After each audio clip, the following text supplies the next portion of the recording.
Desenmascaramiento del pecado. ¿Quién quita la máscara del pecado? ¿Quién quita la máscara para ver el pecado? Escúchame. Dice la Escritura en la carta a los Romanos, capítulo 3 y el verso 20, ya que por las obras de la ley ningún ser humano será justificado delante de él, delante de Dios, porque por medio de la ley es el conocimiento del pecado. Cuando hablamos de la maldad en el mundo, muchos de nosotros parecemos expertos, analistas de moral, de ética y de honestidad. Nos place, sí, con mucho agrado, mirar el mundo desde una ética personalista y muy ficticia. Miramos a los demás con demasiada arrogancia, por ejemplo. Condenamos a un ministro de gobierno de corrupto, claro. Él se ha llevado millones, pero ¿cuál es la diferencia en los términos de corrupto? Escúchame. ¿Cuál es la diferencia en los términos de ser un corrupto? ¿La cantidad o la acción? ¿No andan muchos también haciendo esfuerzos por maquillar las cuentas al declarar los impuestos? ¿Cómo se llama eso de comprar un poquito bajo costo un artículo sin factura? ¿Cómo se llama eso de, bueno, para no verlo enojado o para no verlo triste, le ocultamos la verdad o la media verdad? ¿Cómo se llama eso de impuntualidad, de no llegar a la hora correcta a o hacia? Y tenemos unas 1000 maneras de deshacernos de la culpa. ¿Cómo se llama eso de faltar a esos deberes, a esas obligaciones que podrían ser vistos como triquiñuelas, pero que faltamos? ¿Cómo se llama eso de distraer la mirada en las faldas cortas o de aquella mal sentada o a propósito se sentó mal? ¿Cómo se llama eso de la admiración del hombre musculoso y fornido, el mister? ¿Cómo se llama ese pensamiento de caray, ¿por qué no se lo traga la tierra? ¿Cómo se llama eso de abarrotar las paredes con esos póster de los artistas de la nueva onda? Y tener allí en el celular o en la computadora una clave mágica para ocultar esas realidades que nadie más puede ver sino solo tú. Sin embargo, como no sabiendo lo que hemos hecho o desconociendo lo que hemos dicho o ignorando lo que hemos pensado, con sordo sarcasmo preguntamos: ¿qué es pecado? ¿Ha oído hablar de reglas? ¿Ha oído hablar de normas? ¿Ha escuchado el término principios? ¿Ha oído usted eso de mandamientos? Eso se llama ley. Así, todo atropello a esas leyes es pecado. Entonces, la ley enseña lo que es el pecado. Esto dice la Biblia. Por medio de la ley es el conocimiento del pecado. ¿Qué es ley?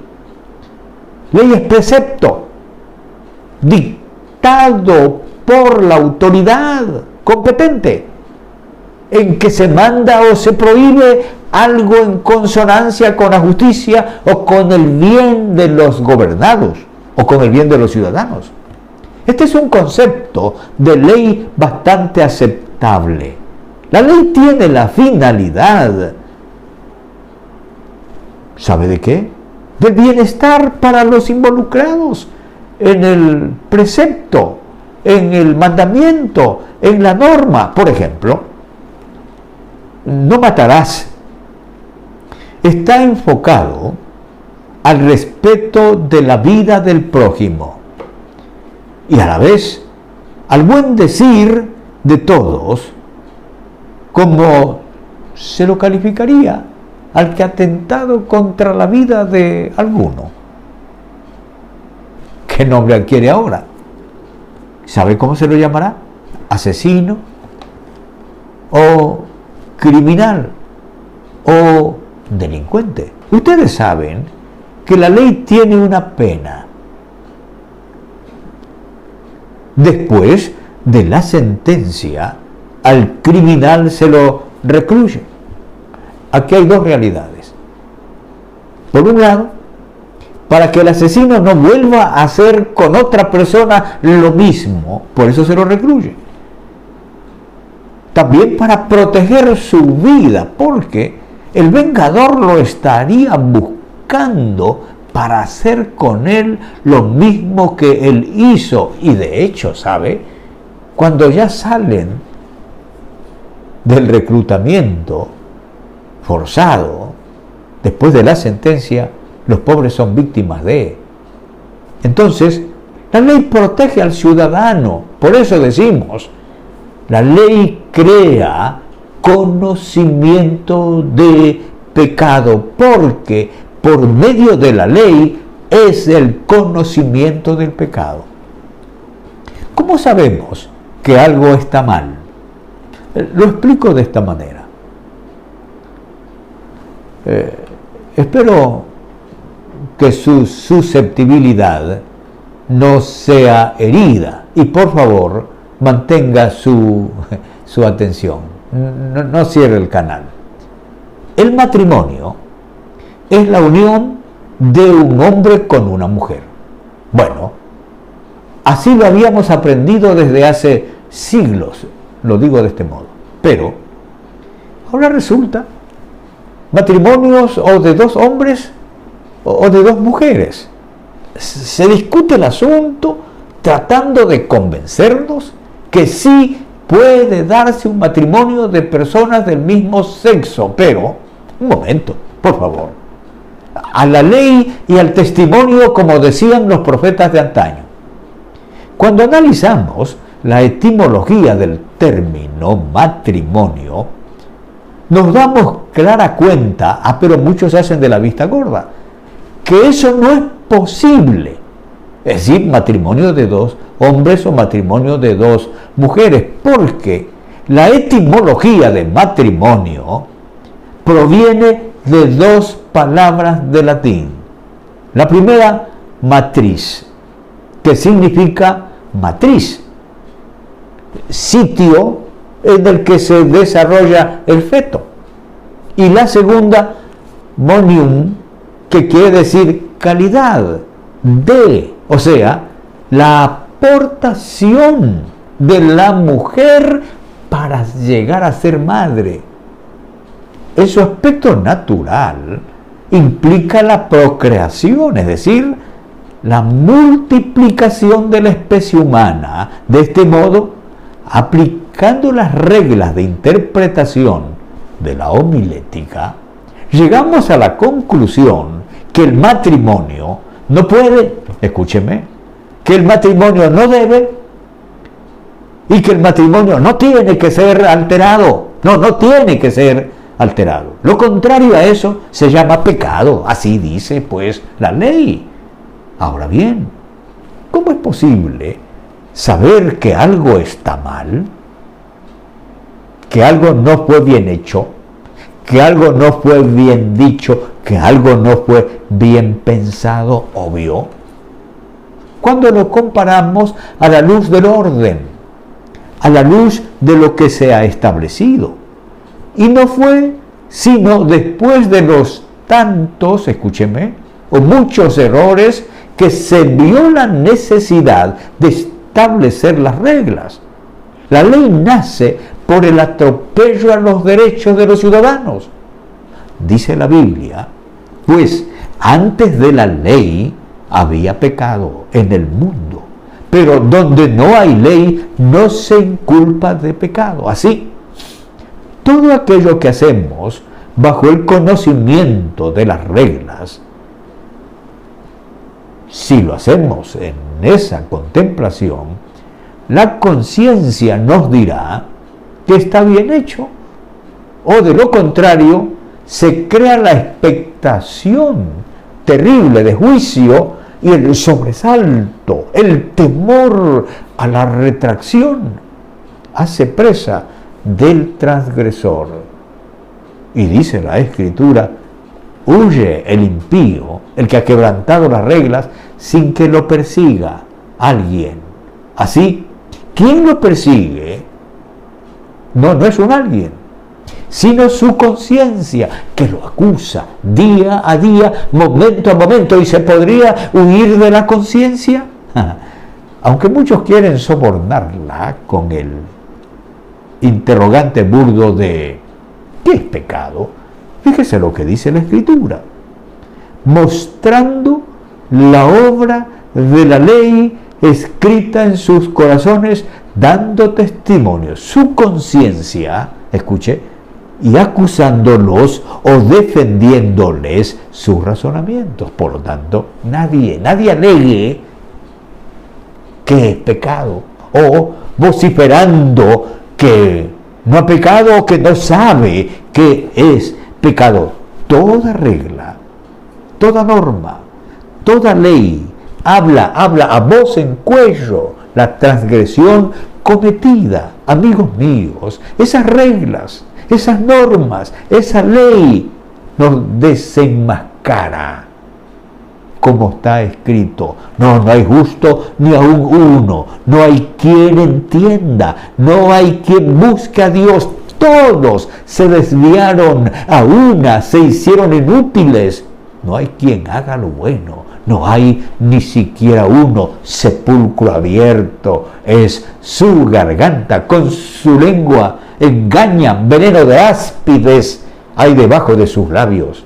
Su boca está llena de maldición y de amargura. Sus pies se apresuran para derramar sangre. Quebranto y desventura hay en sus caminos, y no conocieron camino de paz. No hay temor de Dios delante de sus ojos, no lo hay. Por lo tanto, siendo que ningún ser humano está exento de maldad, todos tienen la necesidad urgente, sí, del Salvador Jesucristo.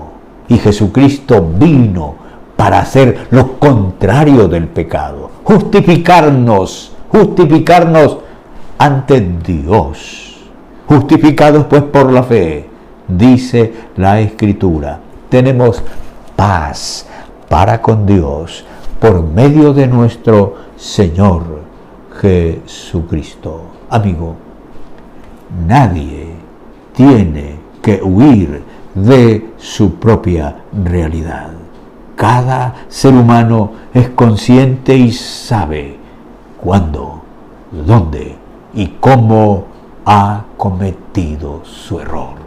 Y no hay modo de que eso se salga, se quite o se limpie de ningún ser humano. Solo es posible en esta Escritura. Tenemos paz para con Dios por medio de nuestro Señor Jesucristo. Vamos.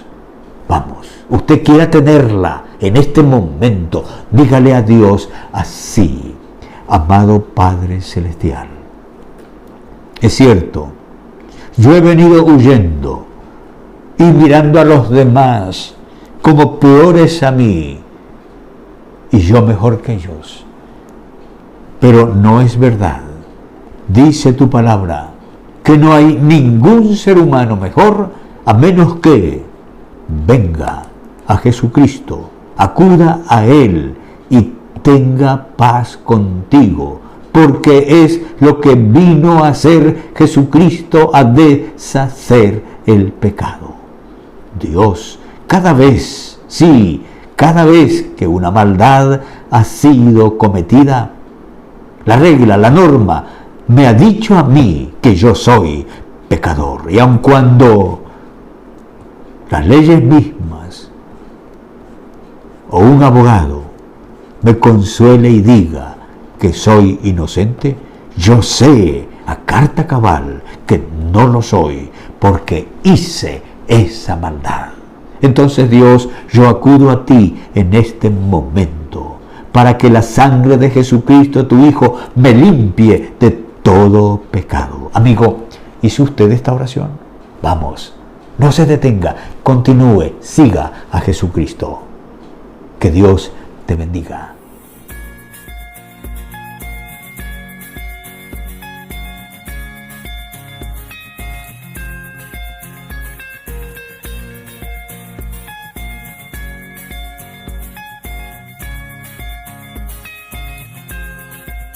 Todo pasa, mas tú no pasarás. En gracia tú siempre